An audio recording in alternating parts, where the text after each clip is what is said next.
Hello kids, welcome to our channel personal tutor. आज के इस वीडियो में मैं आपके लिए लेकर आई हूँ कक्षा 7 हिंदी स्निग्धा से एक जीवनी जिसका नाम है लता मंगेशकर। तो शुरू करते हैं आज के पाठ को। लता मंगेशकर जन्म 28 सितंबर 1929 भारत रत्न सम्मानित मशहूर पार्श्व गायिका हैं, जिनकी आवाज़ ने 6 दशकों से भी ज़्यादा संगीत की दुनिया को सुरों से नवाजा है। भारत की स्वर कोकिला लता मंगेशकर ने 20 भाषाओं में 30,000 गाने गाए हैं। उनकी आवाज़ सुनकर कभी किसी की आंखों में आंसू आए तो कभी सीमा पर खड़े जवानों को सहारा मिला। लता जी आज भी अकेली हैं। उन्होंने स्वयं को पूर्णतः संगीत को समर्पित कर रखा है। लता मंगेशकर जैसी शख्सियतें विरले ही जन्म लेती हैं। तो मशहूर गायिका जो हैं भारत की, उनका जन्म 28 सितंबर 1929 को हुआ और इन्हें भारत रत्न से भी सम्मानित किया गया है। और इन्होंने 20 अलग अलग भाषाओं में 30,000 गाने गाए हैं। और इनकी जो गाने हैं उनको सुनकर कभी लोगों की आंखों में आंसू आ जाते हैं तो सीमा पर खड़े कभी जवानों को हिम्मत आ जाती है। और इस तरह की जो शख्सियत है या इस तरह के जो लोग हैं वो बहुत ही कम देखने को मिलते हैं। चलिए शुरू करते हैं इनका जीवन परिचय। कुमारी लता दीनानाथ मंगेशकर का जन्म इंदौर मध्य प्रदेश में 28 सितंबर 1929 को हुआ था। लता मंगेशकर का नाम विश्व के सबसे जाने माने लोगों में आता है।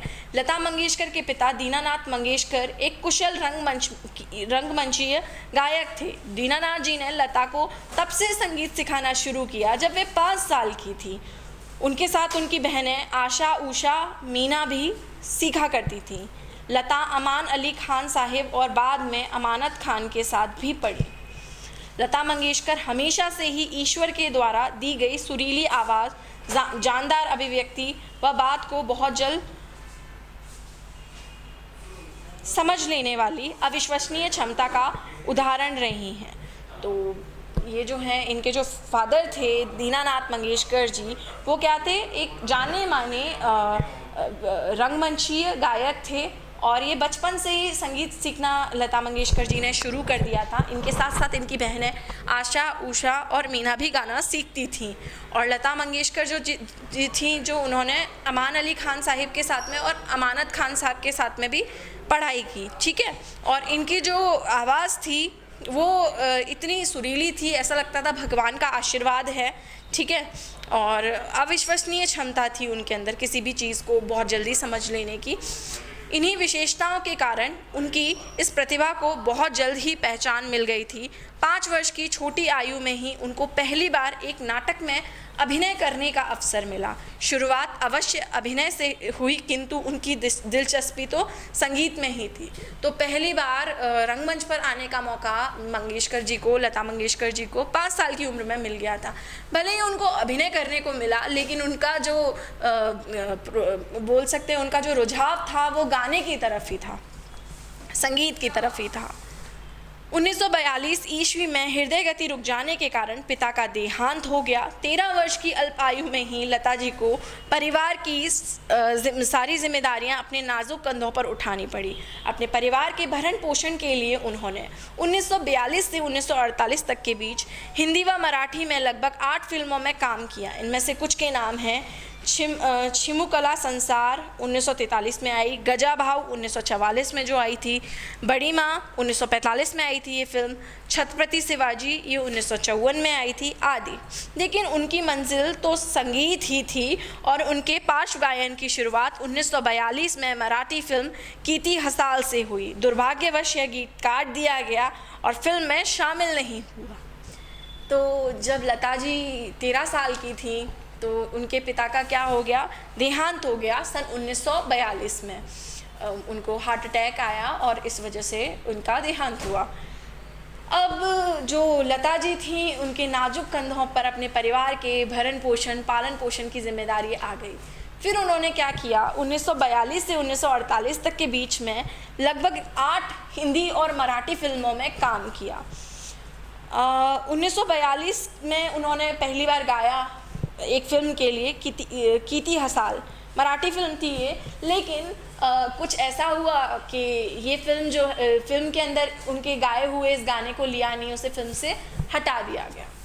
लेकिन अगर देखा जाए तो 1942 में उन्होंने गाया था इस फिल्म के लिए पहली बार।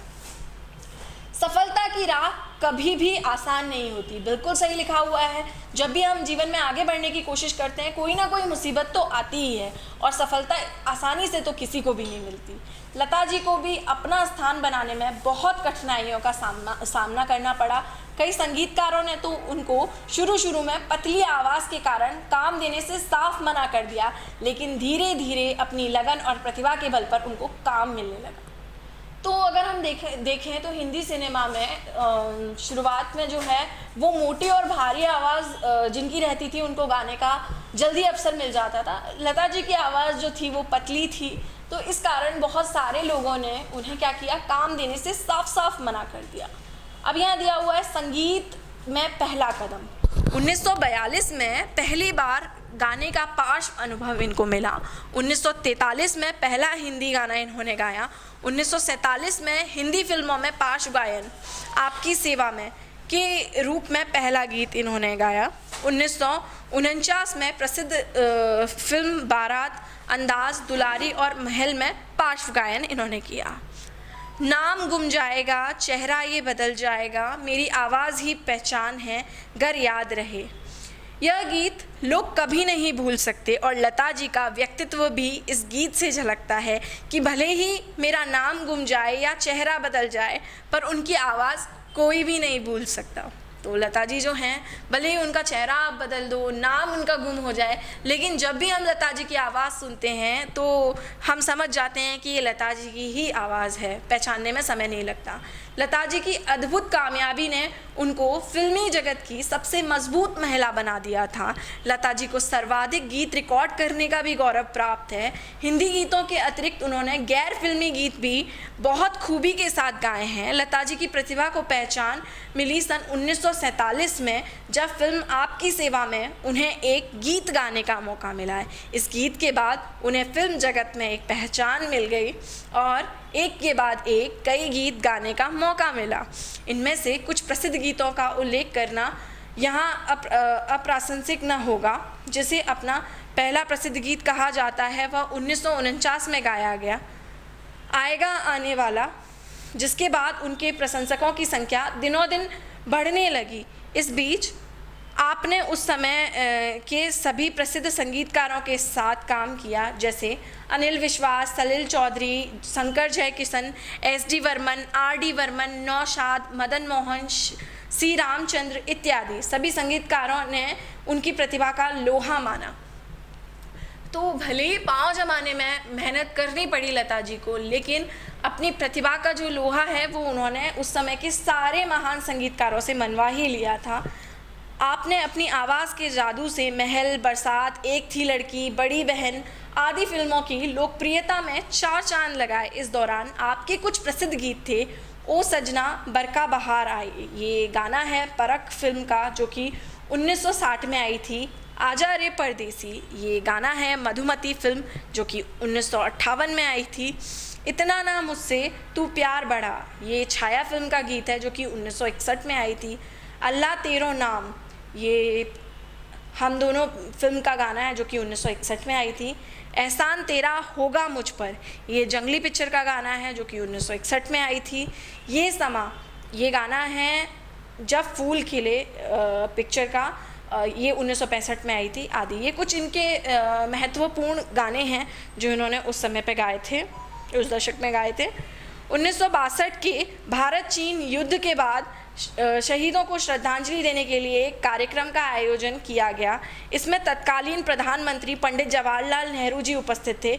इस समारोह में लता जी के द्वारा गाए गए गीत ए मेरे वतन के लोगों को सुनकर सब लोग भाव विभोर हो गए थे। पंडित नेहरू की आंखें भर आई थीं। ऐसा था आपका आपका भावपूर्ण एवं मर्म स्पर्शी स्वर।